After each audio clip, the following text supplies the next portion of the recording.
Brazil Norway മത്സരത്തിൽ നോർവേയുടെ വിജയത്തിനപ്പുറം ആ പച്ചപ്പുൽ മൈതാനത്ത് വീണുടഞ്ഞ നെയ്മറുടെ കണ്ണീരിലേക്കാണ് കായിക ലോകം നോക്കി നിൽക്കുന്നത്. വിധി തോൽപ്പിച്ച മനുഷ്യരുടെ കൂടി കളിയാണ് ഫുട്ബോൾ എന്ന് ആ നിമിഷം വീണ്ടും തെളിയിക്കുകയായിരുന്നു.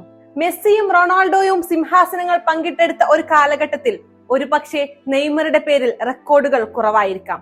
പക്ഷേ അതൊരിക്കലും അദ്ദേഹത്തിന്റെ കഴിവിന്റെ കുറവ് കൊണ്ടല്ല.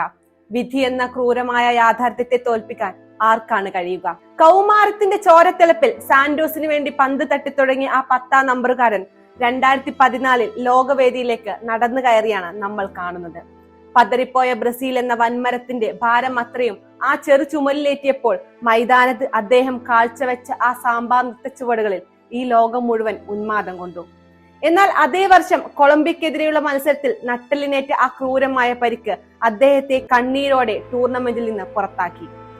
അന്ന് ജർമ്മനിക്ക് മുന്നിൽ ബ്രസീൽ തകർന്നടിഞ്ഞപ്പോൾ നമ്മൾ അറിഞ്ഞു നെയ്മർ ആ ടീമിന് ആരായിരുന്നുവെന്ന്. അന്ന് തുടങ്ങിയതാണ് അദ്ദേഹത്തെ വേട്ടയാടി ആ പരിക്കുകളുടെ ശാപം. കരിയറിലെ ഏറ്റവും സുവർണ കാലഘട്ടത്തെയാണ് പരിക്കുകൾ കവർന്നെടുത്തത്. എന്നിട്ടും കാനറികൾക്കായി 130 കളികളിൽ നിന്നും 80 ഗോളുകൾ നേടി ബ്രസീലിന്റെ എക്കാലത്തെയും വലിയ ഗോൾ വേട്ടക്കാരൻ എന്ന സിംഹാസനം അദ്ദേഹം സ്വന്തമാക്കി. 2013 സ്പെയിൻ എന്ന ലോക ചാമ്പ്യന്മാരെ തകർത്ത് തരിപ്പണമാക്കി കോൺഫെഡറേഷൻ കപ്പ് ബ്രസീലിലേക്ക് എത്തിച്ചതും 2016 ചരിത്രത്തിൽ ആദ്യമായി കാനറികൾക്ക് ഒളിമ്പിക് സ്വർണ്ണ മെഡൽ സമ്മാനിച്ചതും ഈ വിസ്മയ പ്രതിഭയുടെ കരുത്തിലായിരുന്നു.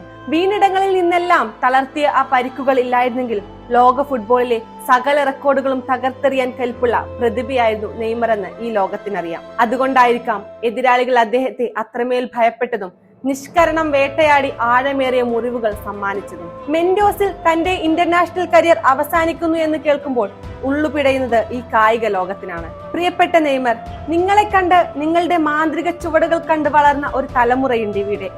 ഓരോ വട്ടവും നിങ്ങളുടെ കണ്ണീരിനൊപ്പം നെഞ്ചുരുകി കരഞ്ഞ മനുഷ്യർ. അതെല്ലാം ആ അസാധാരണ പ്രതിഭയോടുള്ള നിങ്ങൾ കളിക്കളത്തിൽ നെയ്യുന്ന ആ മന്ത്രജാലത്തോടുള്ള ആരാധനയായിരുന്നു. നോർവേക്കെതിരെയുള്ള കളിയിലും നിങ്ങളുടെ ആ പഴയ നെയ്മർ മാജിക് ഒരു വട്ടം കൂടി കാട്ടിത്തന്നാണ് നിങ്ങൾ മടങ്ങുന്നത്. ഞാൻ നെയ്മറാണ് എന്ന് പഴയ ഗാംഭീര്യത്തോടെ എതിരാളിയോട് വിളിച്ചു പറയുമ്പോൾ ഈ ലോകം ഒന്നുറപ്പിച്ചു പറയുന്നുണ്ട്, നിങ്ങളോളം പോകുന്നൊരു കാൽപന്തിന്റെ രാജകുമാരൻ ഇനി വേറെ ഇല്ലെന്ന്. വിധി തോൽപ്പിച്ച മനുഷ്യരുടെ പട്ടികയിലേക്ക് നിങ്ങളുടെ പേരും ചേർത്ത് വെക്കുമ്പോൾ ഹൃദയം പൊള്ളുന്നുണ്ട്. ഇനി ആ സുന്ദരമായ സാമ്പാ നൃത്തം കാണാൻ നിങ്ങളില്ലെന്നറിയുമ്പോൾ വലിയൊരു ശൂന്യത ഞങ്ങളെ പൊതിയുന്നു. കിരീടമില്ലാത്ത രാജാവായി നിങ്ങൾ കളം വിടുമ്പോൾ ചരിത്രം ഒരുപക്ഷെ നിങ്ങളുടെ പേര് മായ്ച്ചേക്കാം.